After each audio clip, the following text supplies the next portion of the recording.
I've heard it said that all dogs go to heaven. Well, let me tell you a story that's part of my family folklore on why we believe that they really do. When I was around 12 years old, my father moved the entire family to Trinidad in the West Indies. Now, Trinidad is an island off the coast of South America, and it's a tropical island. And you need to keep that in mind for this story. When we arrived in Trinidad, 5 children and 2 parents, we inherited a dog from another family that was moving back to the United States. And that dog was Loot. And Loot is short for lieutenant. Well, Loot was a 100% purebred black mongrel dog. And Loot was very dedicated to the entire family, including my 2 brothers, Jimmy and Bob. He would follow them everywhere, all around the town. And of course, because there were no fences in our neighborhood, they followed the children in the neighborhood around too. Well, one day, when I was going to church with my brother, because he was an altar boy, and he had to go to church on his schedule, so he and I went together across the field to the small community Catholic church. And this church had very few windows, but open doors that were open all the time for people to come in and out and to accommodate the tropical weather. I'm sitting in the congregation, and my brother is up on the altar with the priest. And the priest was ready to turn around and say, "And the Lord be with," and he stopped and he looked down the aisle. And as he looked down the aisle, all heads turned, and here comes Loot walking down the aisle, just before the servant. Now, he was going to join my brother on the altar, but then he stopped and he just sat.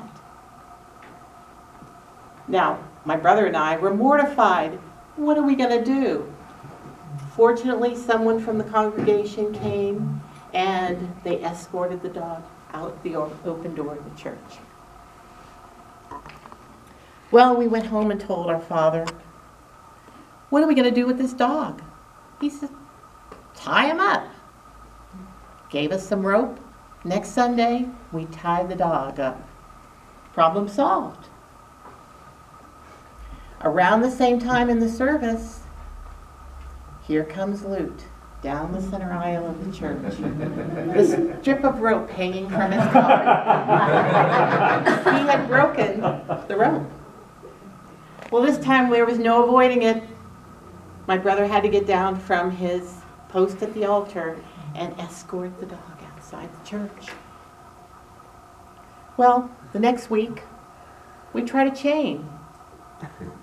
A chain? The dog can't break a chain, okay?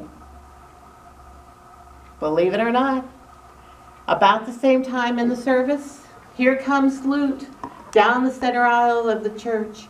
Somehow he had squeezed his big head through that little collar and made it to the church right before the time that the pastor would start his service, his sermon. So my dad said, all right, we're going to all go to church together this following week, and we're going to put the dog into this little room and close the door.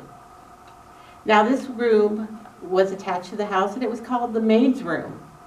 Well, we didn't have a maid. We had our mother. So the whole family gets ready to walk across the field and go to church. We're sitting in the church, secure in the fact that there would be no dog interruptions on this particular day. And let me describe this room to you. This room was about a 4x6 with windows about 6 feet high off the ground. And because of the tropical weather, there were glass slats for the windows. They're called jalousie windows for those of you who have been in a tropical climate. We're sitting in church, And the priest was ready to turn around again and say, "And the Lord be with..." He stopped. There was an audible gasp from the back of the church. Here came Lute, bloody and triumphant, down the center aisle, ready to join his family for the appropriate part of the service. That required a trip to the vet. At that point, the family, the congregation, and the priest gave up. Luke came to church whenever he wanted to. Now, not too long after that, Luke, because he wandered and was friendly, he got hit by a car. I'm sorry to say. And we had a funeral. And besides the family, there were 14 other people there mourning this poor little dog. Now, I've heard it said that all dogs go to heaven, but I think in Luke's case, it's probably the truth. Because Reverend Luke was the dog who always tried to make it to the church on time.